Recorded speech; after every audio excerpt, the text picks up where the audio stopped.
Okay, perfect. Thank you, John. Can someone please confirm you can hear me? Do I sound okay? I can hear you loud and clear. Okay, great. It's a Thank you, little John. low. Um, Your volume is a little low. oh, the volume's a little low? Okay, let me see if I can fix that. Is that better? Maybe I just need to talk up. Yes, that's better. Thank you. Okay, thank you. If we have any issues during the training, please just let me know. I'm happy to change my headphones. I'm giving it a shot with wireless headphones. I've done a training with these before, but this is only my second time. So I'm happy to make adjustments. And of course, as I was, oh, sorry, it's a little dark here. As I was,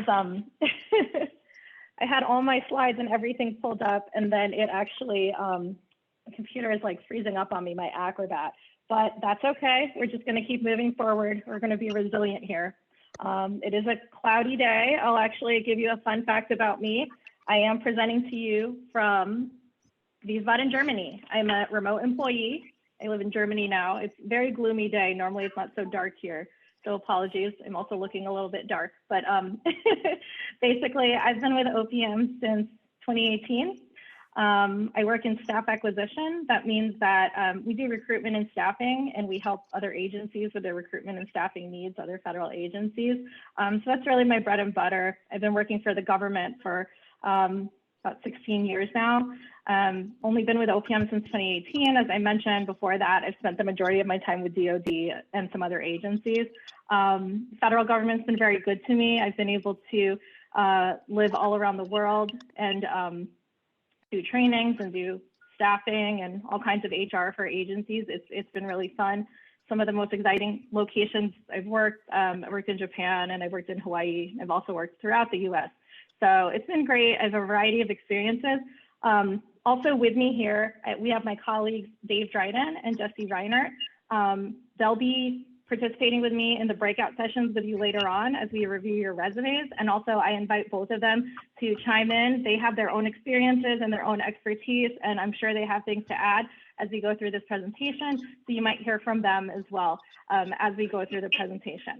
So before I start with my slideshow, I'd like everyone to type in the chat, what's one question that you'd like answered today? So the topic is federal resumes, federal interviews, and USA jobs. So if everyone can type in the chat, what's one question that you'd like to make sure that we cover, something that you'd like to make sure that we answer, and or something that you might consider a myth or you're not sure if it's true about federal hiring, please type something in the chat. I know everybody has something that they think about federal hiring that they would like to be answered. It's okay if it's something that you're a little embarrassed about, that maybe you haven't been sure about many years now. Don't worry, we're not going to report back to your supervisors or anything. We're not we're not going to attribute your names to any of these questions or comments, but I'd like to just see how we can help you, and we'll try to make sure that we cover the things that you guys want to hear about. Okay, thanks. And I see people already starting to type in the chat, which is awesome.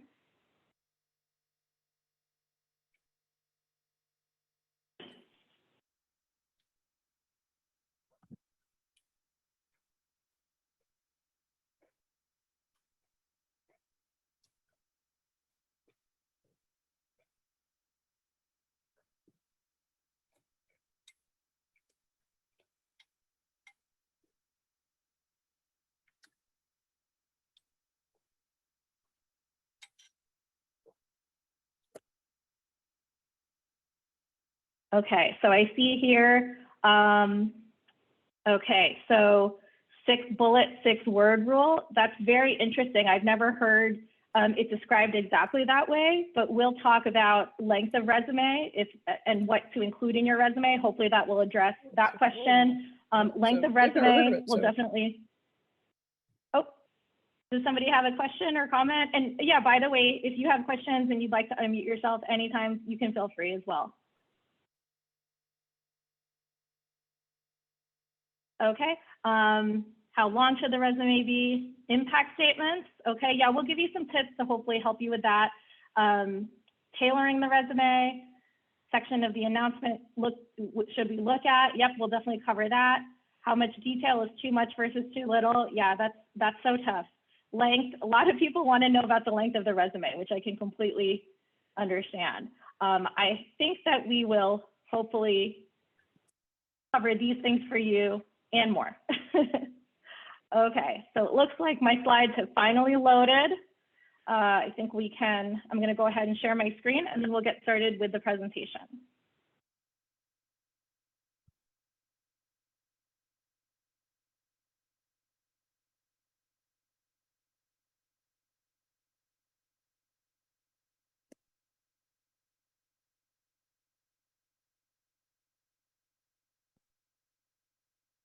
Okay, and if someone can please confirm that you can share my screen, it looks okay. You should see a slide that says resume writing and interviewing. Yep, looks good. Okay, perfect. Thank you so much. All right, so we'll go ahead and get started.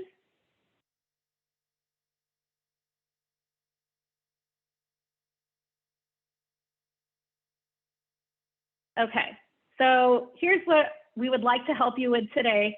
It's really about marketing yourself. It's about selling yourself, and federal government jobs are very desirable. I think it's common knowledge that we provide great benefits. There's a lot of stability with the federal government, especially, we all hear on the news, companies are going through layoffs. Right now there's some big companies that are going through layoffs in different industries. The US economy is however it is at the moment. But with the federal government, it does have a sense of stability. So a lot of people want these federal jobs. They're very competitive. So you really need to sell yourself. What information to include on your resume? This is tricky. And I think that gets to the length of the resume questions. Often people wonder what's too short, what's too long. Some people go a little overboard. We've all, those of us in the federal HR community, we've seen 20+ page resumes. I would say that's too much. But some people hear the tip, oh, you have to include everything you've done in your federal resume, and they take that step a little too far, and they basically include all their position descriptions for every job they've ever worked in. I would say that's a little too much. We will help you with how to pare down your resume to really include the biggest bang for your buck, to include the most relevant experience for hiring managers.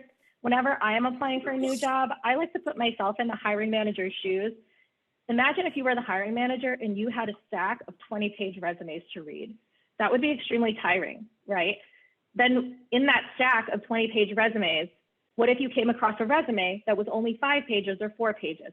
That might be very refreshing, and it might show you that someone is a good writer because they're able to succinctly get to the point and tell you exactly what they've done in their job, right? So there's not, I'll just give you a preview for what's in the presentation. There's not actually a required length for the resumes, but we will give you some tips and recommendations for an approximate length to strive for when you're writing your resume. And best practices. We'll share best practices with you, and I encourage you, if you have best practices and things that have worked for you, feel free to share with your coworkers as well. You can always feel free to share in the chat, or if you'd like to unmute yourself and it's easier for you to share via the audio, I personally don't mind. I think it's, we can all learn from each other. Not one of us has all the right answers, right? All right.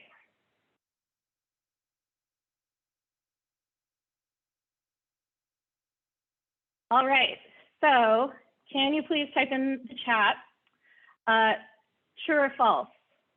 What do you think? Resumes are scanned for keywords by an automated system. Please type in the chat. Oh, and if you'd like to take a step further, if you want to get extra credit points and give some reasoning behind your answer, that's fine too. I'll also let you know some of these questions may be a gray area. Somewhere in the middle might be the correct answer. So if you think that's the correct answer, somewhere in the middle, feel free to say that too. But just go ahead and take your best guess.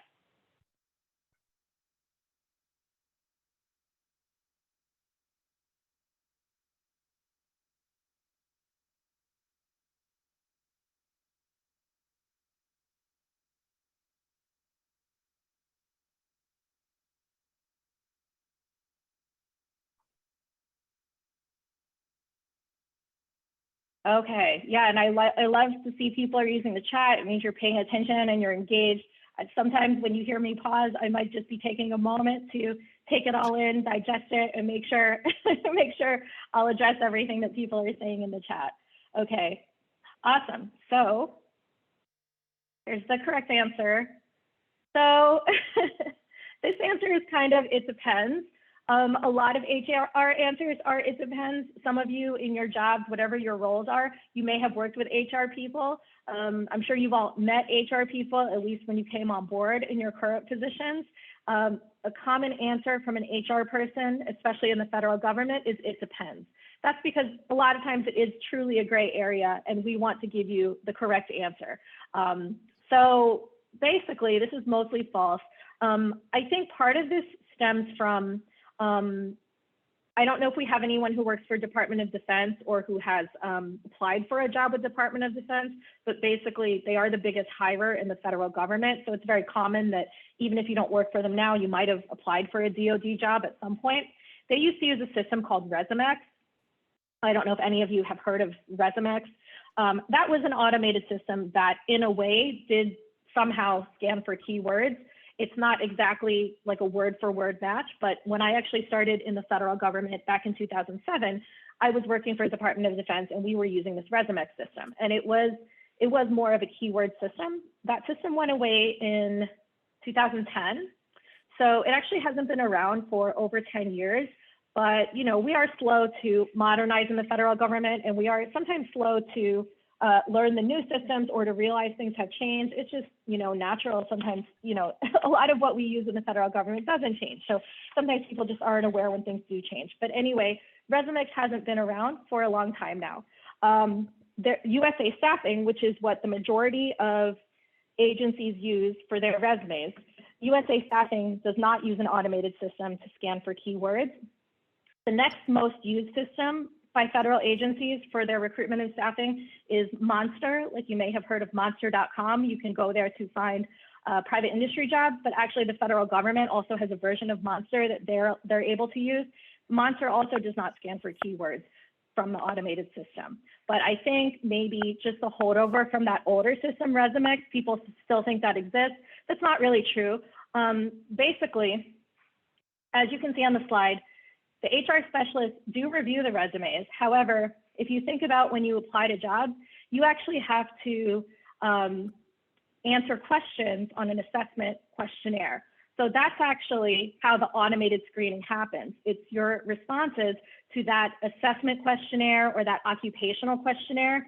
And you might hear me repeat myself and say terms more than once. It's because sometimes there might be certain things that have more than one name. And I just want you to be familiar with the federal HR lingo. I've already seen in the chat, some people have been asking questions about terminology and definitions.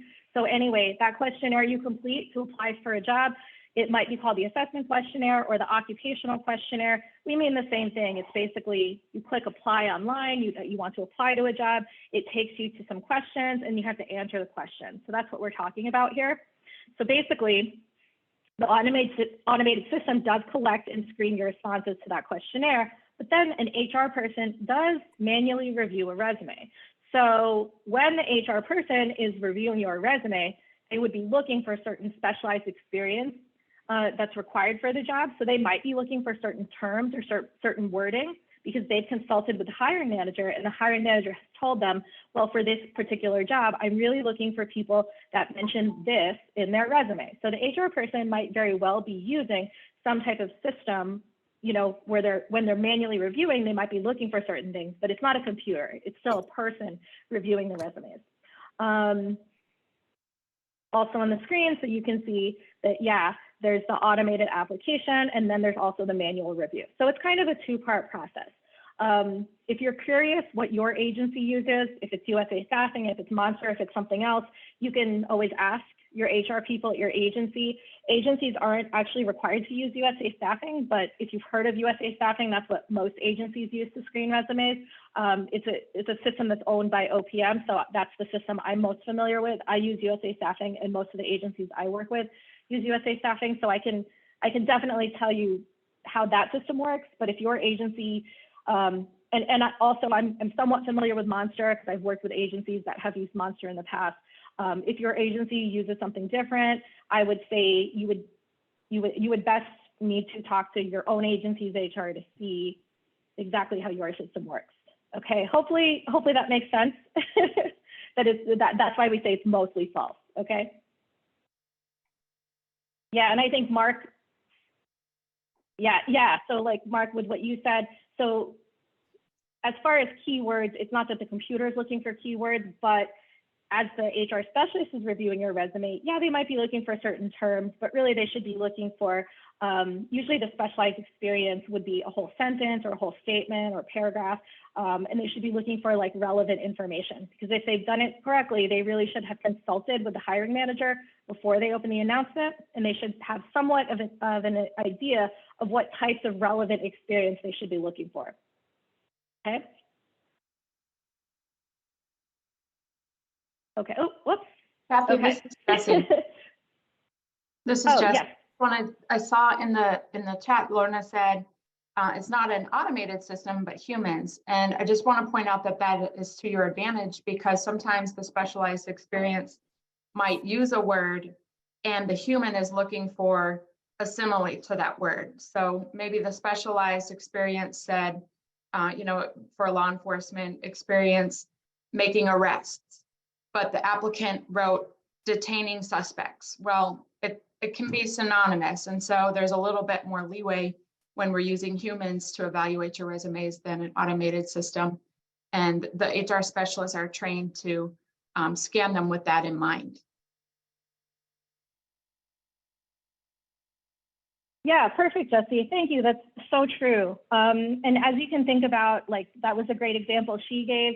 Really, just for any of our specialties and all of our different jobs, there's probably more than one term that means a similar thing. So I can even think of on the HR side, we might call it recruitment and staffing when we're talking about staffing and filling positions. We use those terms interchangeably many times. So if I see recruitment or I see staffing in a resume, I would take it to mean the same or similar thing if I was screening for that type of position. So exactly like she said, it's better that you have a person reviewing than the computer. Okay, so we have another true or false here. This gets to what I saw in the chat. A lot of you had said you wanted to know about and that you had questions on was the length. So the myth is a federal resume should not exceed 2 pages. That myth comes from, I think sometimes people don't really realize that there is a difference between the federal resume and a private industry resume. And normally I would recommend that if you are applying for federal jobs and also private industry jobs at the same time, I would actually recommend that you have 2 separate resumes, because, so I've actually never worked in private industry professionally. My first job out of college was the federal government, and they've reeled me in, and that's all I've worked for. But I've heard, and I understand that they like to see 1 to 2 page resumes. That's fine for the private industry. It might be because they want to screen the resumes very quickly, and I'm sure that they plan to do extra levels of screening after they decide from those short resumes who they might want to review further, right? But for the federal government, first of all, we have a lot of priority programs. There's things like veterans preference that we have to screen for at the very beginning. So what that means is we do need to have a detailed resume from the beginning, because we do need to be able to tell if you meet the basic qualifications for the position. So because of that, we normally would expect to see a longer, more detailed resume than they would normally have in the private sector. So because we need more information, typically longer than 2 pages, what's the right answer? I'll give you a recommendation, and also I'll just give you what I've commonly seen for like what's normal. 3 to 5 pages is quite normal. That doesn't mean it's bad if you have a 6 or 7 page resume. That's just getting to be a little longer. I think 10 pages is a little too long. I will admit that at one point I did have a 10-page resume, and the last job I applied to, I had to go back and completely like strip it so I could make it, I think now I haven't updated it in a while. I haven't applied to a job in a little bit, but I think I was able to pare it down to like 5 or 6 pages. I've worked for like 10 different agencies, so it was like really hard for me to pull stuff out because I've just worked in so many different places and I've done some different jobs. But anyway, I think 5 to 6 pages is pretty normal. I don't know, Jesse and Dave, do you have anything to add to that as far as length? What's normal? Like I said, there's not really a minimum and there's not officially a maximum, but I can at least tell you what's normal. So that way, you know, if you're on track, you know, along with what most other people are providing. Yeah, I think it kind of correlates with how long you've been in the federal service, because the more jobs that you've held in the federal service, the more detailed you're going to want those particular jobs to be. But I'd say usually 3 to 5 pages. And also, I would say if you're applying for a higher GS level, like a 13 and higher, you'll probably want to include more detail to set yourself apart from the other applicants at that higher grade level. So I think those are the 2 factors that really vary how long the resumes are. But I would also point out, maybe Kathy, you were going to mention this, most jobs don't have a limit, but it might be prudent to read the job announcement to see if that particular announcement has, like they say, we're only going to review the first 5 pages, or we're only going to review the first 3 pages, because Kathy and I have worked together on some recruitments where we know we're going to get literally hundreds of applicants. And so to expedite the review process, the HR specialists may be told to only look at the first 3 pages. Therefore, if you currently have 5 or more pages, you might want to cut it down and make sure that the most important parts are at the beginning. Most jobs don't have that, but it's worth double checking every time you're applying for a job. Thanks, Jesse. And that's huge. That's a big tip that we can give you. Usually that resume limit that she's talking about, it might be mentioned in the section of the announcement that's called required documents. It also may be mentioned there's in the section called additional information. They might put it in some different places, but those are 2 places where it commonly might be mentioned, required documents or additional information. Does anyone have any questions or comments about that before we move forward? I know this was a hot topic and this was a common question we received.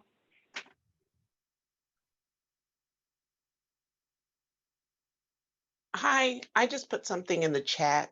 I always have to, one things that I realize once you start reviewing resumes as the hiring official is that you've got to think about your audience. You've got the HR specialist and then also the hiring official. And you have to think about the number of referrals they might get. One position I received 200 referrals from HR. The reality is that the hiring official, as they're going through them, the likelihood that they're going to read 13 and 20 pages for every resume is unlikely. So I always advise people to be strategic as to what's on that first page. What is it that you're going to put on there to get me to keep reading? And that's a way, I think, to differentiate yourself, because if you're referred and others are referred, there's a baseline that you all have. So what's going to make you different and what's going to get my attention on that first page and keep me interested?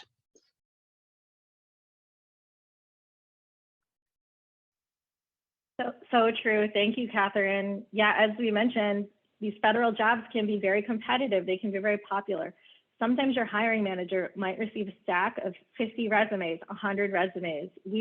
My division, we work with some agencies that sometimes they literally get hundreds of resumes for one job. If every single one of those resumes was 20 plus pages, you can imagine the hiring manager would get a little bit fatigued. They might start just scanning the first page, the first couple pages, right? So you really do want to make sure that you get the most bang for your buck, that you concentrate and focus your most relevant skills, especially at the beginning of those resumes, right? And especially for the reason that Jesse had mentioned, if the announcement says they'll only read the first 3 pages or only the first 5 pages.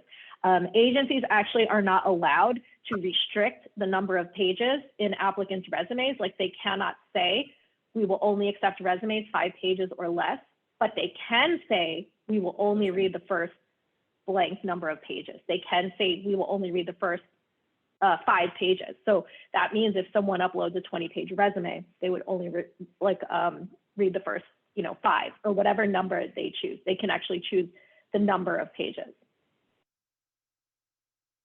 Yeah, thanks for adding that. Okay, we do have another true and false. Please type it in the chat. What do you think? Okay, so we have another it depends answer for you. Partially true. You need to tailor your federal resume to each position. So you don't actually have to. There are some of you that maybe your whole experience has been in one particular specialty or field, and your experience has been very focused and you haven't done different things. And that's not a bad thing. Maybe you found early on what you're good at and what you like, and all of your jobs or all of your experience have been related to the same topic. So that's fine. So you might not really need to tailor your resume for different jobs because maybe your experience is very focused. There's other people, many people have done lots of different jobs. A lot of you might be jack of all trades, that you've done lots of different things. And then when you're applying for jobs, you might be applying for different types of jobs. Like if you've always worked in the administrative realm, well, you might have been an admin officer, you might have been a budget analyst, you might have been a management analyst, you might have been an HR liaison, you might have done different things and you might have worn different hats at different times. So when you're looking for jobs, you might want to focus a version of your resume specific for that job, especially for that reason that Catherine had mentioned, that your hiring managers, they're going to be reviewing a lot of applications. And if they see on the first page that doesn't look like you meet their experience, they might just move on to the next resume. You want to make sure that it's very clear what your relevant experience is so that they don't miss it. Or, I mean, if you've been an admin officer, those people kind of take care of lots of different things in the admin realm. So if they're now applying for a budget analyst job, they might just want to have all their bullet points really focused on the budget analyst stuff. They can still mention the other hats that they wore while they were in that job. It's not wrong to mention it, but I wouldn't take up a lot of space describing those other things if they're not relevant for the job you're applying to. On the USA Jobs website, you actually can store up to 5 different resumes at a time. And then when you apply to each individual job, you can select and choose which resume you want to be selected at that time. You actually can have more versions of the resume than just 5, and you can save them all on your computer. But on the USA Jobs website, you can only save 5 at a time. So we do definitely recommend it, like I said, in certain situations. For me personally, I would have a tailored resume because right now I do recruitment and staffing, but I've also done employee relations, which is like issuing letters of reprimand to employees and doing performance awards and things like that. I've done that. I've helped out with EEO. I've done training. So I've done different things. So depending on what the job I'm applying to at the time requires, I would have different versions of my resume for, each different position.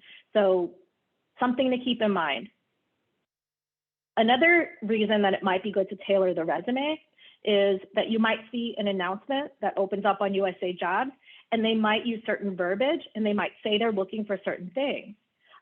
Especially if you catch the announcement on the first day it opens. So maybe it's open a week and you catch it on the first day it opens.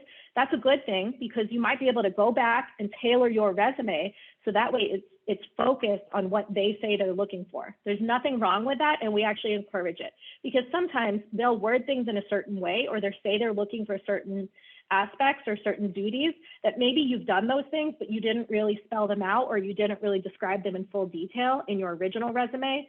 So catching an announcement early in the open period is always a good thing. So that way, hopefully you can have some time, at least a few days, to make updates to your resume. So that way it fits what they're looking for.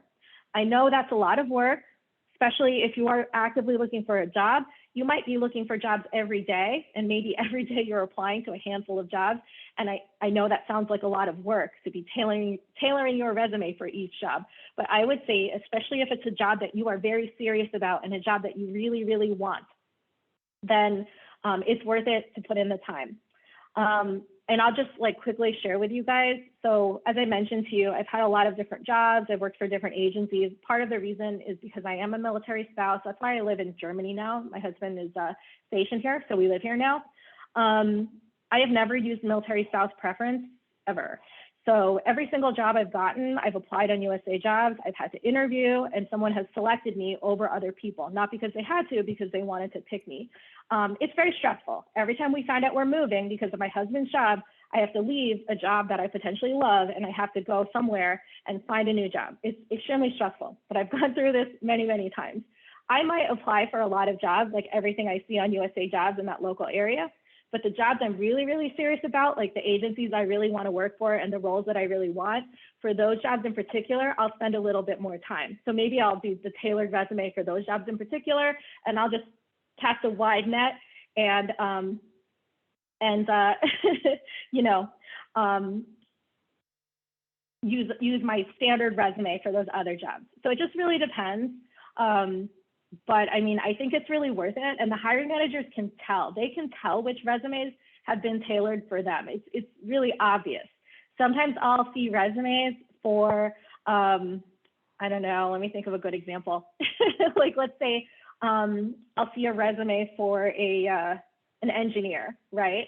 And then the whole resume talks about their biologist experience, but then I see way back when that they do have an engineering degree as their undergrad, and they do have engineering experience from years ago. But all throughout the first like 5 or 6 pages of their resume, they just focus on their biologist experience.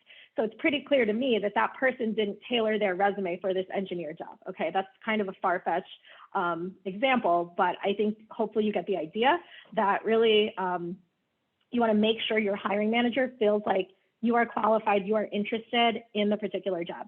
See a question in the chat.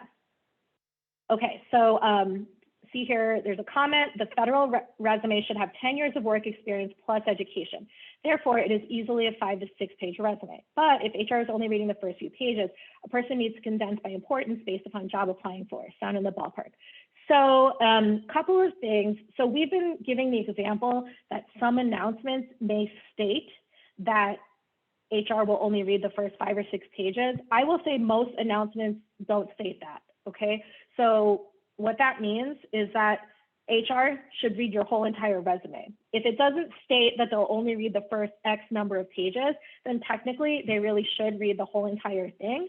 But here's the thing, HR does the first level of screening to give the list of minimally qualified applicants to the hiring manager, right? Once the hiring manager gets the resume, they can review the resumes and they can make separations based on, I like these resumes don't look so good, etc.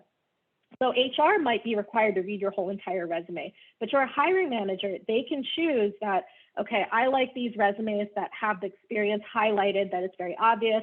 These other resumes, I'll put them in the second pile because it doesn't really look like their experience is focused on what I am looking for my job. I hope that kind of makes sense. Most of the time, HR technically has to read your whole entire resume. So it does get burdensome for us when we see those 20-page resumes and we're just looking for our specialized experience that we're looking for.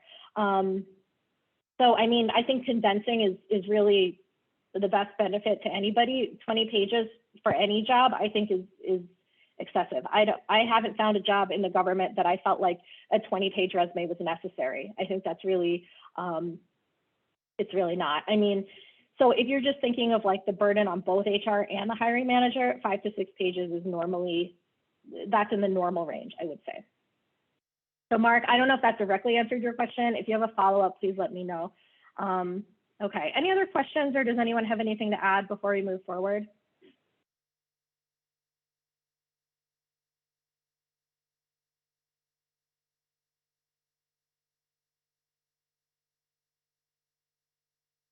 Yeah, it's lots of information. I saw someone ask in the chat about getting the slides. John will be sending you all the slides after the presentation, so no worries, you'll be getting all of this.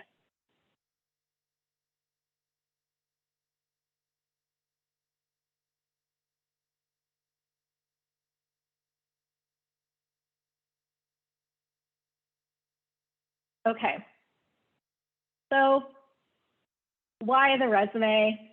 It's really the primary way to show yourself, right? How to toot your own horn. That's really what you're doing. You're tooting your own horn, and please don't be shy about it. I know that many of us, I don't necessarily want to use the word shy, but we're modest, right? You might be a great employee, but sometimes it makes some people feel a little uncomfortable to tout your accomplishments. You know, normally we don't go parading around with all of our badges on, right? You know, unless you're like a Boy Scout or Girl Scout, we normally don't walk around with all of our awards on our back, right? So, you know, it might feel a little strange to you, but I'm telling you, you have to get out of your comfort zone and do it when you're applying for jobs. You have to really sell yourself, because that's the only way that the hiring manager is going to see you. They don't know you, you know, they don't have experience, you know, unless you're applying for a division where you've already worked there. Most of the time, they wouldn't know you. They wouldn't know your work experience. They only know you by what they see on paper in your application. So think about it that way. That's your primary method to communicate. Hopefully you'll get to the interview phase and you can sell yourself even further verbally, but that's later on, right? In order to get to that phase, you have to have the resume that packs a punch, that is memorable, that really stands out to the hiring manager in order to get to that interview phase, right? Because you don't know how many people they're going to interview. We do have some slides about interviewing later on, but I'll just give you a preview. There's no one rule about how many people an agency interviews or how they conduct their interviews. That is very agency specific. And in some agencies, it's even division specific or hiring manager specific. It's not necessarily the same for the whole agency. So anyway, you don't really know how many people they're going to choose to interview. So you really want to make sure you get to that phase, right? Oh, okay. So, and before I move forward, I do see a good question in the chat. I think this is about resumes, about how far back should you go. Mark had mentioned 10 years of work experience. I would say, so there's not actually a requirement or limitation on you have to go back X number of years. 10 years is kind of a ballpark. That's like a commonly used ballpark time frame, but we actually can accept any relevant experience throughout your career. So if you have experience that's directly related to what we are saying we are requiring in the announcement, that's from 15 years ago, that's fine, include it. There's no problem with including it. Now, if you have, on the other side of the spectrum, if you have plenty of experience from the most recent 10 years, that's related to the job you're applying to. And you can include lots of great experiences and examples from the most recent 10 years. Then I would say you don't really need to worry about going back and like before the 10 years and including even more extra experience. That would just make your resume very long. I would say recent experience is very meaningful to both hiring, like to hiring managers, especially that they can see you've recently done the job. But technically we can take any length of experience, even if it's from older than that. So it's really up to you. I would at least list all of my relevant jobs. Like I would at least have all my professional job titles in the resume. And for the ones more than 10 years ago, I might just have a bullet or two. But I would at least, like, if it's still a federal job and like I'm an HR person, if I'm applying for an HR job, I would still list the ones from like 15 years ago, but maybe just have one or two bullets. And then probably my most recent 3 or 4 jobs, that's probably where I would expand more. Kathy, this is Jessie. On the other end of the spectrum, some of you may be in the workforce for less than 10 years and you're just getting started in your career, and maybe you haven't even graduated with your bachelor's more than 10 years ago. So if that's your situation, don't feel like you have to go all the way back to, you know, that job you started in 10th grade at Chick-fil-A. Unless the jobs that you held while you were in college and in high school relate to the job you're applying for, you really don't need to include them.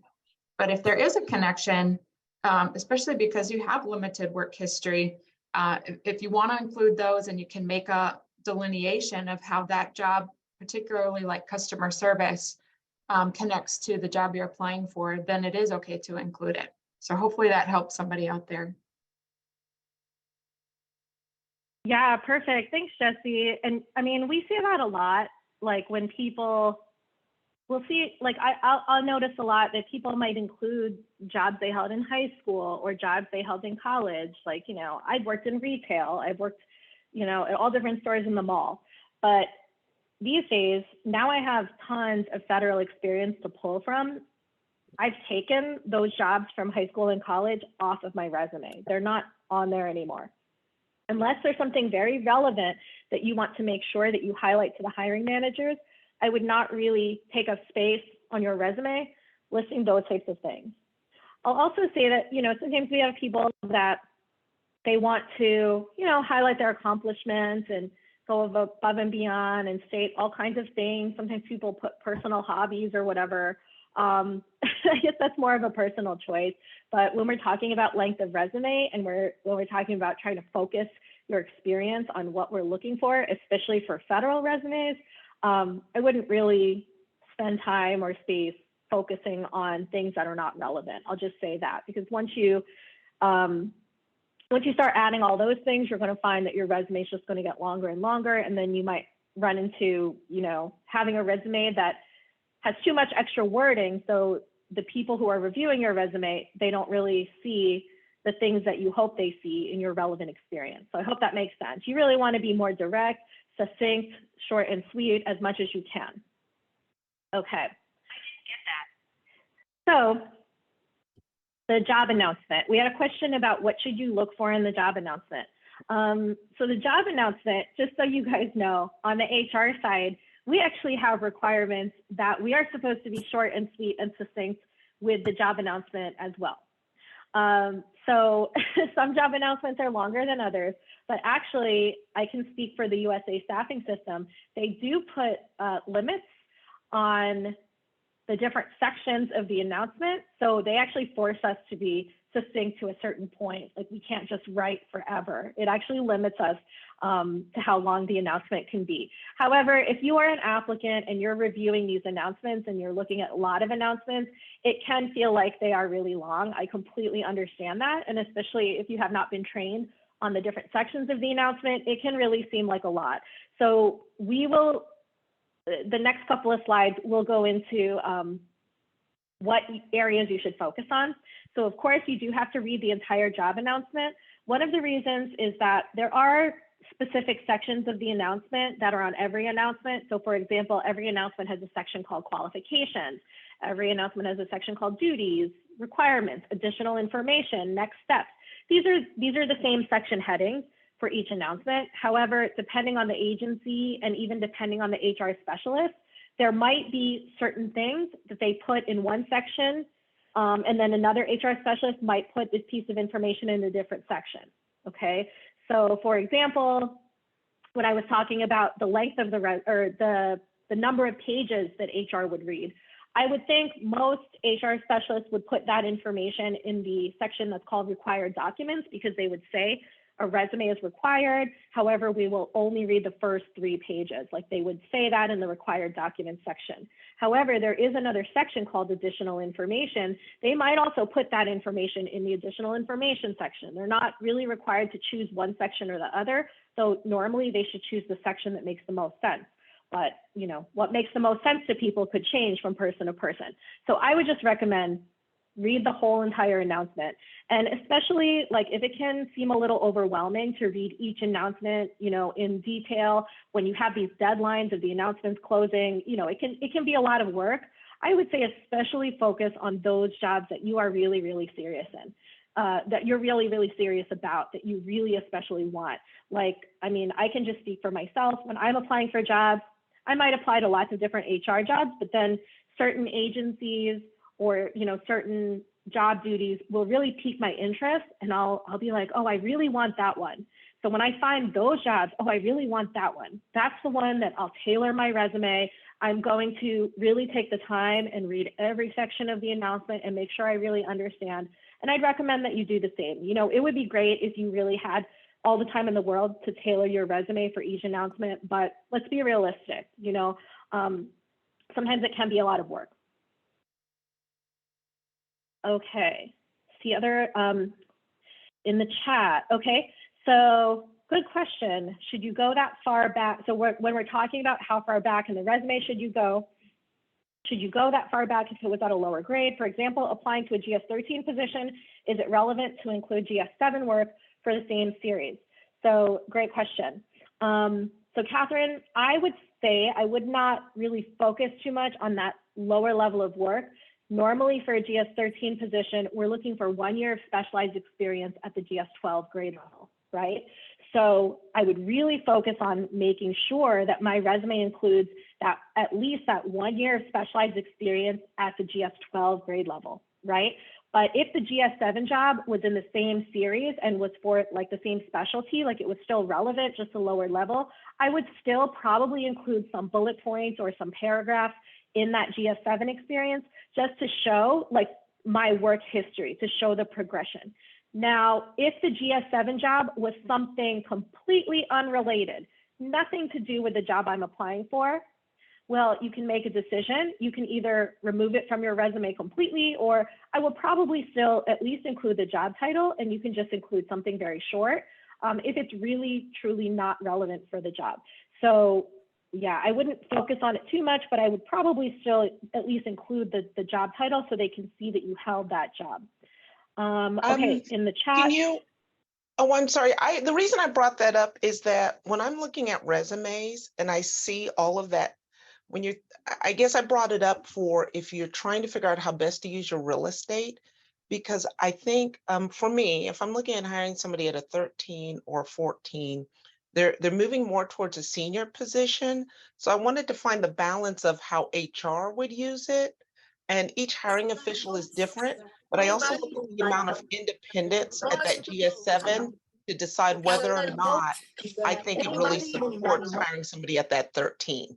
So unless there's something that shows leadership to support that, I'm probably looking more at that point, not just at technical skills, but how you've led. And so I think if you have a 12 and you're in the same series or even at 11 to support that 13, I just brought it up because if you're looking for an area of maybe where to cut things, that's probably something I would consider. But if there's an HR uses it for qualifications, then perhaps that's a little bit different. Yeah, thanks for that. I think, so the HR use would be, like I'm even thinking ahead, like if you got selected, there is a form, I think it's the SF-144, but don't quote me on that. If you remember when you first started your federal job or when you took a new federal job, you go to HR and they make you fill out all this paperwork, right? There's one form, you might remember this form, and it asks you, was all your relevant federal experience in your resume? And I think they're asking you that question for a variety of reasons, specifically like for background checks, so that when they double check your official personnel file, they know that it includes all of your experience, et cetera. So if you at least listed your job in your resume, you could answer yes to that question and move on. If you answer no to that question, you actually have to list your jobs on that form that were not in your resume. It's not really that big of a deal one way or the other. But I think like, as long as you at least include the title, it shows you're being transparent, like you're not trying to hide anything. Not that I think anyone would think you're trying to hide anything, but I mean, at least if you list it, you can at least show that, yeah, I've done this. Like I said, there's not, it's not gonna add that much space, I would think. If you just add like 1 line or 2 lines just to show you've done this job, and you can just write like even a sentence about your duties in that job would be fine if it's not relevant. But if it is in the same field, I think that could be helpful so that the hiring manager and HR could see the progression of your career, right? I would mostly focus my time and my space on the GS-12 experience, because for a like if you're applying for GS-13, they're looking for at least a year at the GS-12, but I might still mention the GS-7 job and have, a couple things about it if it was still relevant to my current job. So for example, like I started in government as a GS-7, it was HR and I was doing recruitment and staffing. So yeah, I probably would still include a few bullet points about that job, even though now I'm at a higher grade level than the GS-7, but I would still probably include something about it so people can see that, oh yeah, I started at that level and then now I've progressed, right? I would focus the most amount of time on the experience that's the most relevant for the next job you're trying to get. Most of the time, that's the most recent job. Sometimes it might be your previous job or the job before that, but really just focus on, you know, which job will show this hiring manager that I'm qualified, right? You want to think of it that way. And usually it's the most recent, but it might not be your most recent, and that's okay. It might be your previous one. So you just have to think about that, and you just have to know that. Okay, in the chat, how do I know what specifically I'm applying for? Example, some job descriptions are titled program analyst, but they're hiring for operations, executive officer, and financial positions under that one job description. How do applicants gain this information before applying when it's not posted to the job description? Great question, Laveda. That's definitely true. Some of our federal job titles can be a little vague. I will tell you that's probably not the hiring manager's fault that the job titles are vague. Actually, the Office of Personnel Management, OPM, which is the agency that I work for, they have a guidebook called the Classification Standards, and I'm not going to bore you about it, but basically it does dictate what federal job titles are allowed to be, and what they can be and what they can't be. So some series, they let the job title be a little more flexible. So you might see some different job titles in the same series, but other series, it's very boring. It has to be titled like one thing. So the 0201, that's the series that I'm in, it's Human Resources Specialist. It's kind of boring. It could be a couple different things like Human Resources Generalist, but it's usually the same thing. So for Program Analyst, that would normally be like a 343 series. I'm pretty familiar with that job title because it's most 343s are going to be either management analyst or program analyst or management and program analyst. Like they're kind of boring and they don't really tell you that much about the job, but those are the official titles. So really, I will focus on the particular duties, Lavita. So there's always a section called duties. There's always a section called qualifications. Qualifications is where they talk about the specialized experience that's required for that particular job. So also to get to your question, for some announcements, they might be using that one announcement to fill several different jobs. Like it might say, this announcement will be used to fill 10 different jobs. These are examples of what the duties may include. It could be a combination of some of these duties. So basically, they might be using one announcement to cover different related position descriptions. In that situation, you wouldn't really know just from looking at the announcement which exact job they would be considering you for. Sometimes they might allow you to choose which specialty you are interested in when you apply. You'll just go through the questionnaire and eventually you'll get to a question and they'll tell you, please select the specialties you're interested in. Sometimes they have that and sometimes they don't. Another time you might be able to get a little more information is if you are selected to interview. So during the interview, they might ask you, which of the specialties are you interested in? Or they might actually tell you during the interview, you were selected to interview for the budget analyst specialty or something like that. Like they might tell you, this is what we've selected for you. So I'm giving you, I know that was a lot of different scenarios that I just gave you because it really could be any of those scenarios. Most of the time, most announcements that I see, the one job that they're recruiting is really just filling one position description.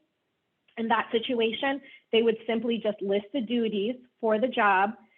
In the qualification section, it would list the specialized experience bullet points that they're looking for, and it would be pretty simple. The title might sound vague, like it might still be a vague title called program analyst, but then once you read the duties and once you read the qualification section, then that's where you would get more detail about the particular job. So it really just depends. There's not really one part of the process. You just have to read it a little closer. I would say on USA Jobs, when you there's lots of different ways to run your search on USA Jobs. You can search for keywords within the body of the announcement and different things like that. So if you're looking for jobs that require a certain specialty, you can just simply search for keywords, et cetera, yourself. But yeah, it can be different ways. I would say you just like read, because they really should tell you if this one position description, or sorry, if this one announcement could be used to fill several different positions, they should be explaining that all to you in the announcement. So that should be clearly explained. I'll give you an example. So one of the projects that Jesse and I work on together is what we call cross-government announcement, and we use one announcement to fill jobs at different agencies, but we state that in different sections of the announcement. We state this is a multi-agency recruitment. This announcement will be used to fill jobs at various federal agencies. If you get contacted for an interview, the agency will tell you which agency is choosing to interview you. Like, I think we say it in at least 5 different sections of the announcement. So if you are reading the announcement, you would know this one announcement is used to fill jobs at many different agencies. Yeah, great questions. Okay, so what do you not include in your resume? So we didn't really talk about this. Hopefully this should be obvious, but we do sometimes see resumes that include some of these prohibited things. Of course, you would not include classified or government sensitive information. So if you have some type of top secret clearance and you do work on classified information, yeah, please do not include any of that in your resume. You might just have to be a little bit more creative of what you put in your resume, because of course, you still want to include something about your experience. So that way, when you're applying for jobs, they know what you have experience with, but you can say things without going into specifics, right? So you can say, I've worked on, you know, things of a classified nature related to this without actually giving all the details about the project, right?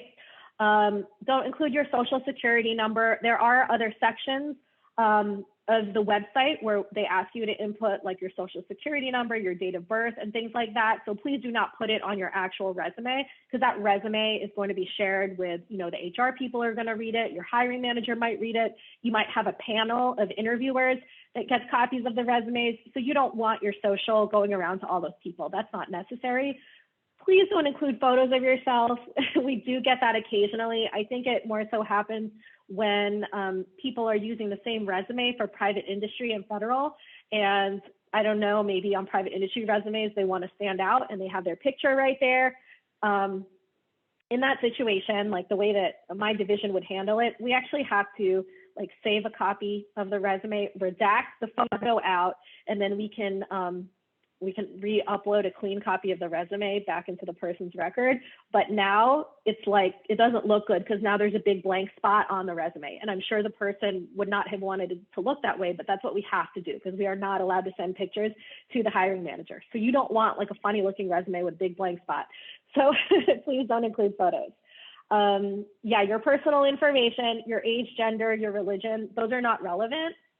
You know, those are just not relevant pieces of information. We just want information about your experience on the job. Of course, encrypted and digitally signed documents. I think USA Staffing would like block you if you're trying to upload those. I don't know that it would allow you to upload those type of documents, but just be very mindful of that, you know, you have to, when you upload the documents, it does give you some like information about what types of documents. For example, they only accept certain file formats. Most of the time we see Microsoft Word and PDF. Those are both fine. Those are the most common ones, but I don't know if you're trying to upload some other kind of rare document type, just be mindful of that. USA Staffing might not let you, and USA Jobs might not let you. There's also a file size limit. I think it's like 5 megabytes or something. So if your resume has a lot of like different colors and I don't know, like symbols, and if it's very, very big and, you know, a lot of pages, it might block you because your resume is too long. So just keep in mind, you know, there are ways you can reduce the file size and make it smaller. Yeah, but you know, you want to obviously upload things that can be opened up by the people that are trying to open them up on the other side, right? HR and the hiring manager. Okay. Okay, so here's an example from the announcement. You've heard me mentioning a couple times the qualification section of the announcement. This is what we're showing you a qualification section would look like. So this is actually an excerpt from a human resources specialist announcement on the USA Jobs website. So there's always a section called qualifications. If you're scrolling up and down on the website, it's kind of like in the middle, okay? Like more towards the top, but kind of in the middle of the announcement. This is normally, for me personally, this is one of the very first sections I scroll to. So depending on the agency, the wording might be slightly different, but I'll just talk through generally how it's worded and what you're looking for. So normally it would say something like what you see on the screen. It'll say for the GS-13, so that means we're filling a GS-13, you must have 1 year of experience at or equivalent to the GS-12. So what they're saying is it could be private industry experience, but it has to be written similar to a GS-12 grade level. Or if it's federal experience, it has to be at least at the GS-12 grade level. So you have to have at least 1 year or more in these bullet points, okay? Some agencies allow you to meet the majority of bullet points. Some agencies want you to meet all of the bullet points. Usually when agencies are requiring you to meet all of the bullet points, normally those agencies would very clearly state, you must meet all of these bullet points. Like they usually will be very obvious about it. In my experience, most agencies allow people to meet the majority of bullet points. So right here, there's 5 bullets. So they would you know, accept if people met 3 or more or 4 or more, something like that. But really, if you're not sure, I would just say when you are applying for this job and you are looking at your resume, just go down each bullet. And if you have any relevant experience whatsoever that's related to each of these bullets, make sure you spell it out in your resume. Just go line by line, like, okay, do I have this? Like the first bullet point says providing metrics to stakeholders. And I might review my resume and I might see that, oh, I put generate statistics or something. I don't know why I would word it that way, but maybe that's how I worded it. And then so I might change the wording. I might say generate statistics, that is providing metrics, you know, just so I'm using the same terminology, just so somebody doesn't miss that. Because really that's what I meant. I just used different wording. So you want to think about those kind of things. You just really want to make it foolproof that somebody doesn't miss your experience just because you might have used slightly different verbiage. You want to make it very obvious and easy for them to find the experience in your resume. Okay, like how it says advising managers and HR staff on the legislative and regulatory requirements of the selection process. Maybe my resume said advising managers on selection policy in the federal government. Well, that's really very similar. And, you know, I could think, yeah, I've done that, but I just called it policy. I didn't call it legislative and regulatory requirements. So I might want to reword my resume so that way I'm using the same verbiage as them. It's not wrong to do that. Sometimes people feel a little funny, like, oh, am I just copying what's in the announcement? No, you're not. If you've really done that experience, you're just rewording your experience that you have done, right? If you have done it, it's not wrong to see the announcement and modify your resume as long as you've done it. So what I'm not telling you to do, I'm not saying copy and paste this directly into your resume. And I'm not saying basically, if you haven't done these things, then don't put it in your resume. But if you have done these things, then make sure it's spelled out in your resume and it's really obvious, okay? Because you just don't want to run the risk of anyone missing that. Oh, okay, great question, Tanya. So her question, if someone is currently employed under Title 38, for example, as a nurse and would like to change the path and apply for a GS position, how do you convert that and apply for the correct GS level position based on experience and or education? So that's a great question, Tanya. So those of you there might be some of you in this training that are not GS. You're federal employees, but your agency uses a different pay system, so you're not GS. That's okay. Most of the time, there is maybe a rough equivalency. Your resume, your position description, it may even say, so I've seen some position descriptions that say this position description is roughly equivalent to GS 12 or something, like it'll say that. Some don't. If your position description doesn't say that, that's okay. Really just describe your experience in your resume. As long as you describe it, the HR person, they'll do the conversion. I mean, we kind of have an idea. We've seen these other pay systems, so we kind of have an idea of what's equal. if you're not sure and you want to ask your hiring manager or your HR person, like, what is my job equivalent to in the GS? They can tell you like what they think is a rough equivalency. And if you want to, you can put that on your resume. You can say like in parentheses, like I've seen people say, I'm a YA1, which is equivalent to a GS11. Like they'll say that. That's fine. Now I'll tell you, it doesn't mean that the HR person will take your word as bond and will like give you GS11 experience. But you can kind of put them in the right direction, and you can say this is equivalent to, and just to give them an idea. And then, I mean, it's their responsibility to double check that anyway. But really the bare minimum is that you need to just describe the experience that you've done, and they will review what you've written, and they will come up with, based on their HR expertise, they'll come up with what that's roughly equivalent to on the GS side. But yeah, the pay bands don't necessarily have a direct equivalent to GS, but usually there is some kind of rough equivalency or estimate. Yeah, and sometimes it's hard because sometimes those pay bands, those different pay systems, it covers more than one GS grade. So it might cover like a GS 11 to a 13. So, you know, you would just need to know, are you more on the senior end or more on the junior end? If you ask your HR person, they might be able to tell you, like they might have some way that they can look up what the equivalencies are. And you can even say that in your resume. If it's from a GS 11 to a 13, you can put that on your resume. But those of us on the HR side, we've seen these pay bands, and we kind of have ideas usually. Okay. Okay, so underneath this qualification section that I'm showing on the screen, there's education. Some jobs don't require education and also don't allow for an educational substitution. This job is one of those jobs that does not require any type of education, so it just says it does not have an education requirement. If the job does require education, just make sure you read this very carefully. Sometimes they'll allow an education substitution. What that means is usually it's for GS 11 and below grade levels. If you have the level of education that is stated on the announcement, then actually you would not need to also have experience. You just need to have the level of education that's on the announcement. Some people have a combination of education and experience. That means you have some of the education, but not all. You have some of the experience and not all, but not all. And you can combine them to get to 100% of the qualifications.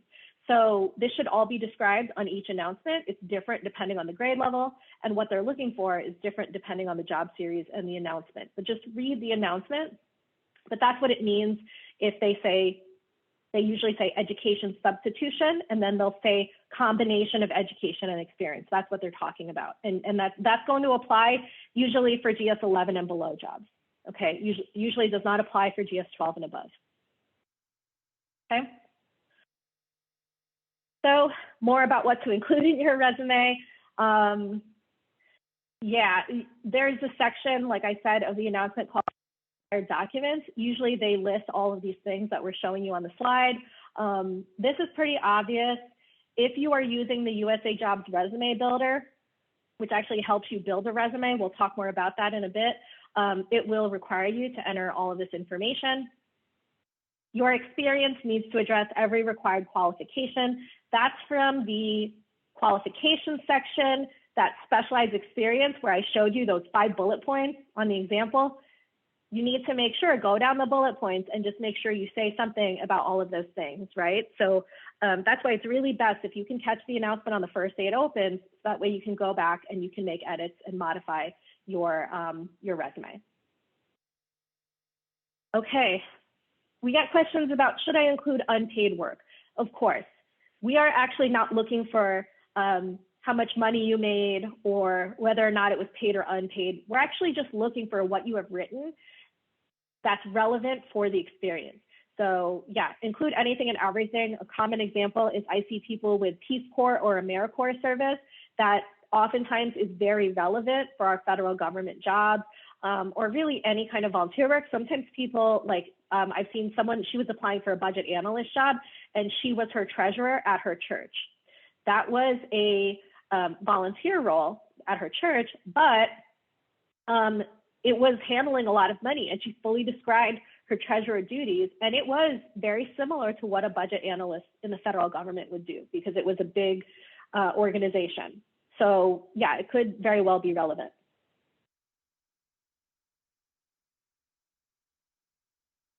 using numbers. So this is something, I actually learned this more recently, and I actually had to go back and incorporate this into my resume. Numbers are always good. So just think about it, especially when we get a stack of resumes. Sometimes it can be very muddled. How do I differentiate this one resume from this other resume? We start to see a lot of resumes that look very similar.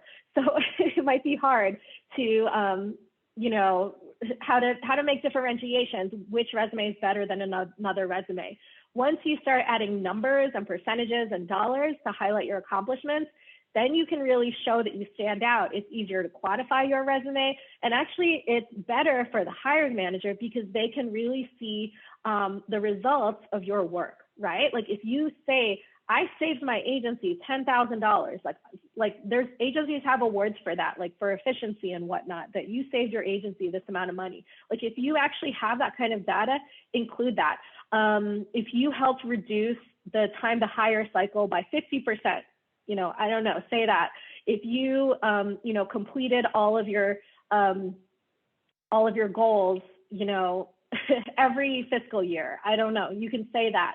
Things like that help make it very relevant. I would say, especially on the hiring manager side, to help them, okay, who's really the best candidates? Who do I want to interview, et cetera. So this is easier for some jobs than others. Some of you might be really struggling, like, how do I do this for my resume? One place that I would recommend that you go is your performance evaluation.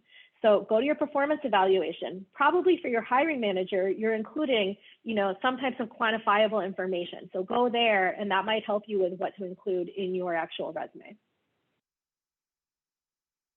I do see a question in the chat. If you've taken college courses, but you don't have the degree, should you list the classes? I would say it depends. If the classes are really relevant to the job and you just want to show that you've completed those classes, then yeah, I think that would be fine. I don't think I would include classes that are not yet finished because you don't even know if you've passed those classes yet. I would say that it's specialized experience that the HR people are looking for. So they're probably not looking at the college classes, but if you want to list the classes at the end for maybe for the hiring manager, just so they can see that you have this extra stuff and that you've, you know, taken classes in the field and that you have extra background, that's fine. But as far as the specialized experience bullet points, we would not look at your classes. Like on the HR side, we would only look at your experience of what you've done. So yeah, I think it would be fine if you want to list it at the end. I wouldn't take up space in the beginning of your resume. I would list it at the very end if you want to. Just make sure your resume is very clear that you have not completed your degree. I had to work through this really complicated, just a quick story. I had an employee, she was a very good employee, and I guess through her security clearance check, it came out that her resume said she had a degree, but she didn't actually have a degree, and it was like a mess. We were able to resolve it, but basically what turned out is that we realized she had paid someone to write her resume, like a resume writing service, and they wrote like graduated this date, but it wasn't that she graduated that date. She expected to graduate and she didn't, and it became a security clearance issue. And it was a mess, like we had to work through it. It didn't look good on her part. So you want to make it really obvious that you haven't graduated, right? Okay, so Wanda's question, when it asks to upload the SF50, should we redact social security number and date of birth? Great question, Wanda. The other slide about social security number, that was specifically about the resume. You can keep your SF50 as it is. Some people do redact the social security number and date of birth. You can, that's fine. I mean, USA Staffing and USA Jobs both are secure systems, so they are only going to the HR person. Many times we don't even send that document to the hiring manager. Some agencies we do and some we don't, but anyone who's part of the hiring process, I mean, we're all bound, we are required to keep it confidential. So, I mean, and it's a secure system, like you need your PIV card to log into these systems. So it's not like anybody could just pull those documents, but if you want to redact them, you can, but you don't have to. Okay. All right, so here's an example for those of you who are thinking like, oh my goodness, I need to redo my whole resume. Where do I begin? Here's a good example of how to do the experience. And this just shows you some examples of numbers, how they quantified it. And you can see in each of these bullets, they they included numbers. So they presented to approximately blank number of agency officials. So for my current job, I do give a lot of presentations. So I actually could go back through all the agendas of the trainings that I've given, and I could count how many people that I've trained in HR.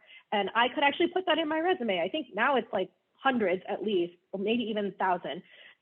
So I could actually put that number on my resume, and that would be like if it is over 1,000, it'd be like, oh my gosh, wow, like that's a big number, right? And that might help me like stand out on my resume. I don't know. That's a good idea. I might actually have to go back and do that.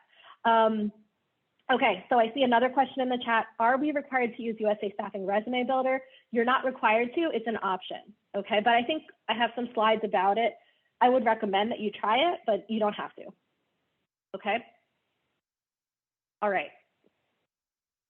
So for your format, so Wanda has mentioned in the chat about the USA Jobs Resume Builder. What she's talking about, if you haven't been on USA Jobs recently, so USA Jobs is where you search for the announcements, right? And you have a profile on USA Jobs. Once you have a profile on USA Jobs, you can save searches to your account. You can actually build a resume through what they call the USA Jobs Resume Builder. I recommend that everybody here, if you haven't tried it yet, the Resume Builder, just try it.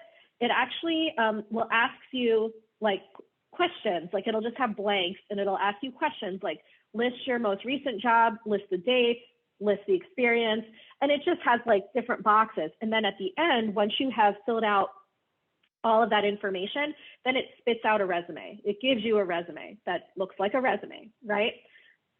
You can't choose the font and you can't choose the formatting, but it's in a specific format. That format will be familiar to federal hiring managers. They'll know how to read it, etc. I recommend you just try it. If you don't like it, you can still use your own resume that you made through like Microsoft Word or you have a PDF. That's okay. Agencies cannot require you to use one thing or the other. It's really just a matter of preference, but just keep that in mind. If you use the Resume Builder, hiring managers are familiar with reviewing those types of resumes, and HR people are familiar. We know where to find the information. For example, the education's always at the very end. Like we're familiar with where all the information is. So it might be easier for us to find the information. If you think your own resume that you built yourself is good enough and that you've structured it in a way that makes sense, you can absolutely use your own resume. But if you're struggling and you want help, I would recommend you at least try the Resume Builder. You actually can save up to 5 resumes in your USA Jobs profile. So you can save the Resume Builder version and you can save your Microsoft Word or PDF version. You can have both. So there's no problem with that. Okay, so this is just more tips about format. Please avoid using acronyms. That's one of the main things. Sometimes we get in our bubbles of our specialties and we just only speak in acronyms. Remember, the first level of screening is an HR person. They might not necessarily be a technical expert in your field. So you want to make sure they're able to find what they're looking for. So at least a general rule is at least the first time that you mention it, spell out and then have the acronym in parentheses, and then you can use the acronym after that. But I have seen resumes that they never spell out the acronym, and that's not good, okay?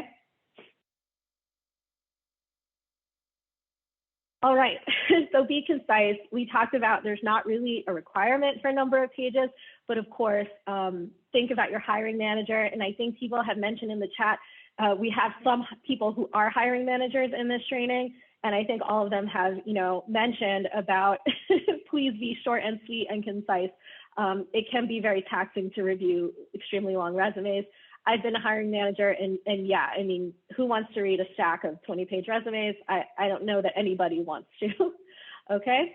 So always think from the perspective of the person who you're sending the document to, right? I always just try to do that in general. And being the HR specialist. So again, you're tailoring your resume for the hiring manager, but also for the HR specialist. You want to make sure that they can find what they're looking for. So this is just showing, this is that excerpt from the announcement that we showed on the other slide. And this is just basically showing that, you want to make sure that you go down the bullets and make sure you've included all of them. Okay, I'm going to skip through a couple of these other slides because we've talked about them previously.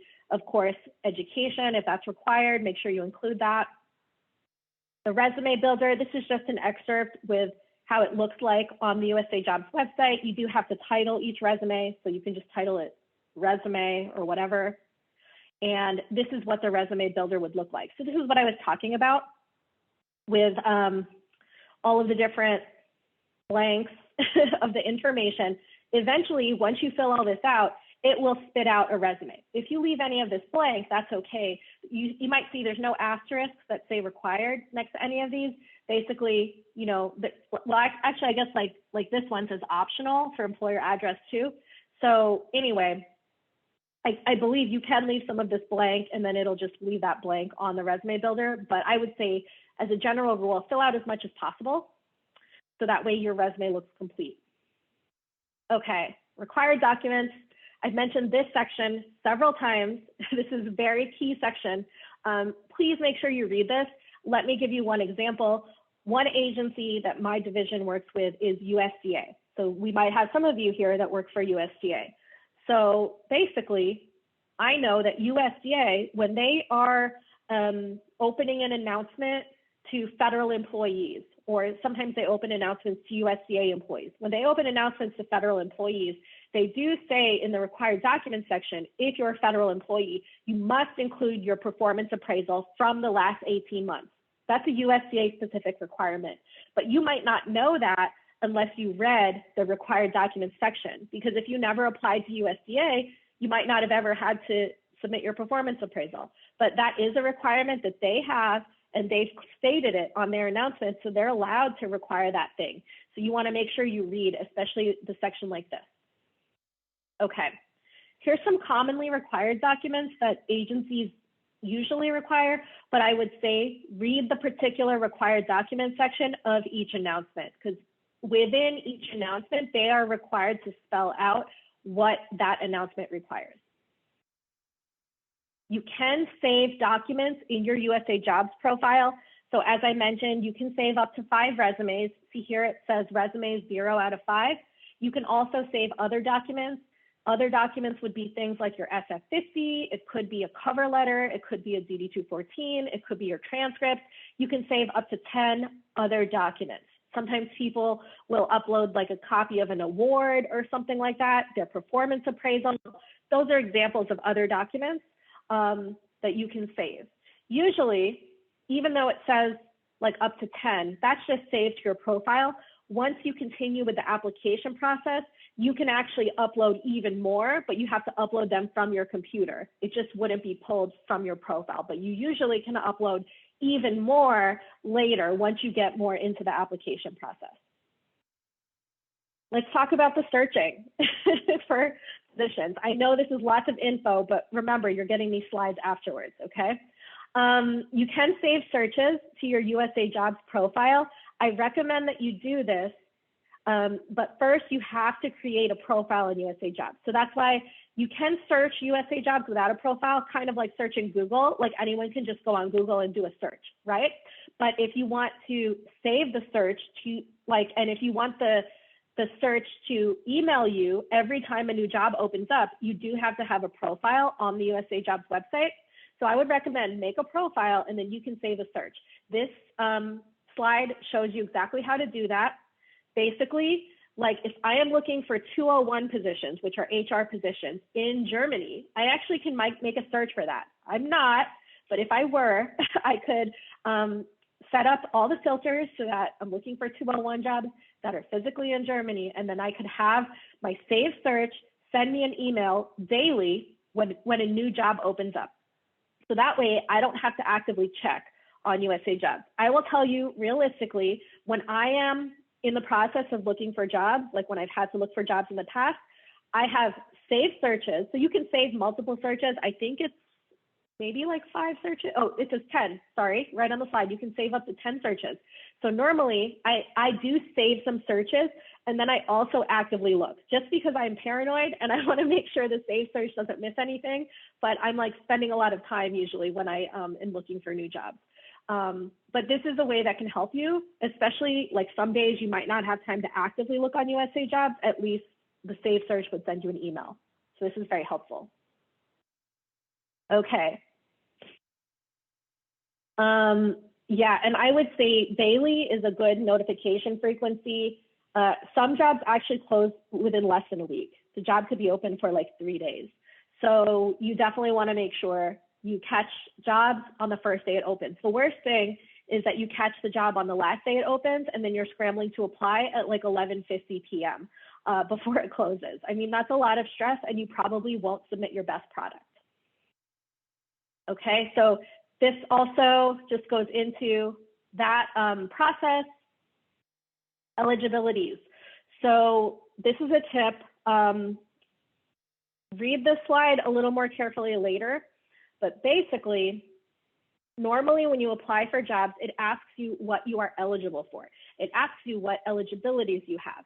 So this is a very long description, but it's basically, you can see it's a question with or questions and, with or statements and statements, and it's saying you have to respond yes to at least one of these 2 below bullets.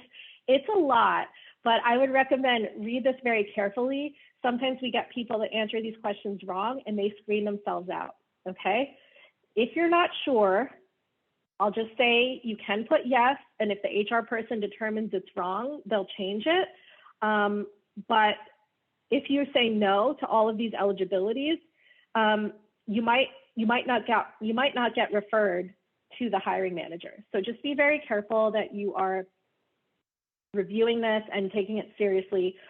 Just read it very closely, read it fully. Usually these questions are multi-part questions. So, I mean, really the best advice I can give you is to read. These are not like pre-populated questions. Every agency words these questions differently. So you really need to make sure for each job you're applying to that you read the specific questions. Okay. And this is just some more information about the eligibilities. There is a YouTube video about writing your federal resume. I think it's quite good. It's a few minutes.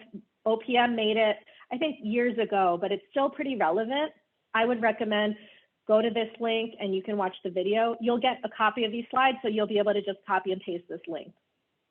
It's on YouTube, so if your agency blocks YouTube, you may need to review it on your personal device. Okay, interviewing. And before I keep going, John, I just have a few slides. Am I okay to have maybe just 5 more minutes to finish up the last few slides? Yes, we can shift 5 minutes if that's okay with the group. Any dissenters? Okay. All right, let's go. Okay, thanks, John. Perfect. Okay, so for interviewing, really, I just have a few main tips. Every agency does their interviews differently. They don't all do it the same way, but I will give you some general guidelines and some general things that can help you improve your interviews and things that have helped me.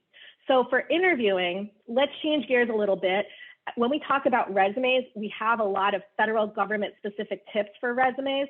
For interviews, I would say it's a little different. I don't think it's like a specific federal government format interview. I think the interviews are more so similar with private industry, okay? So when I was trying to improve my interviewing skills, I was just Googling interview tips on the internet, and I got lots of interview tips from private websites that I thought were very relevant for my federal government interviews. So I'll just say that, okay? It's a two-way street. I think everyone's heard that by now. STAR method. So I had a supervisor. I got the job that I was interviewing for, but I worked there a couple years. And when I was leaving to go to my next job, she gave me a tip. She said that, as you can imagine, I talk a lot. I'm sure you guys have realized that by now. And she said that during your interview, you gave lots of information, but you gave too much information. You were rambling. Like we developed the rapport that she could say that openly to me, and I was not offended. I took it very openly. I said, thank you for telling me that. No one has ever told me that. And she told me about this STAR method, okay? So you might have heard of the STAR method, possibly for performance appraisals. That's another place that you hear about STAR. So you can see on the slide, we show you, this is an acronym: situation or task, action, and result.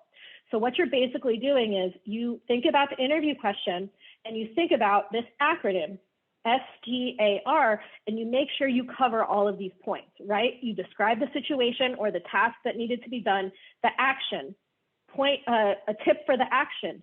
Describe what you did, not what your team did. I've been both a hiring manager and I've also been the HR person on interview panels for many jobs. I've helped conduct or conducted many, many interviews. And a lot of people will talk about, well, the team did this, the team did that, we did this. Okay, that's great. It's not wrong to mention that, but I want to hear, what did you specifically do as part of the team? Because the hiring manager, they're not hiring your whole team. They're interviewing you and they're considering hiring you specifically. So if the team did this, but you didn't do anything, that's not really helpful to them.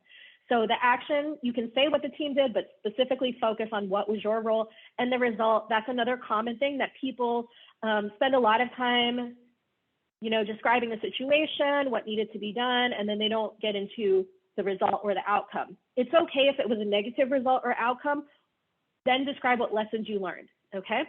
So what I normally do, you can pretty much, those of you who've interviewed for more than one job, you might have recognized there's certain jobs that, certain questions that get asked frequently. For example, in an HR position, they might ask you about multitasking. They might ask you about working on a team. They might ask you about dealing with a difficult customer. We have to do that sometimes. So those are common questions that I can almost guarantee any HR job I apply to will ask me those types of questions. So what I do, I have index cards that I write down the acronym STAR. And for each of those questions, like at the top of the index card, I'll write teamwork, and then I'll write STAR, and then I'll write out a situation, task, action, result for teamwork. And then I'll do another one for customer service. I'll do another one for dealing with a difficult customer. I'll do another one for managing competing priorities. I'll do another one for heavy workload. For different types of question topics, I'll make sure to have different examples. This will also help you because sometimes people get stuck on using the same example. Like they can only think about this example that happened last week at their current job, and then they get asked the next question and they still go back to that same example. And then the third question, they're still using the same example. And then it almost doesn't sound like you have a lot of work experience. So if you write these out in advance, either on index cards, you can do it on the computer, whatever, it will help you remember all those examples, maybe from previous jobs, or it even could be from the same job, but just different actions, different things that have happened. So it sounds like you've done more than one thing, right? Sometimes it's a lot of pressure to be in the interview, so you don't always have time to think on your feet. So if you prepare this way in advance, that's something I think that could really help you. So on the slides, we have some general questions.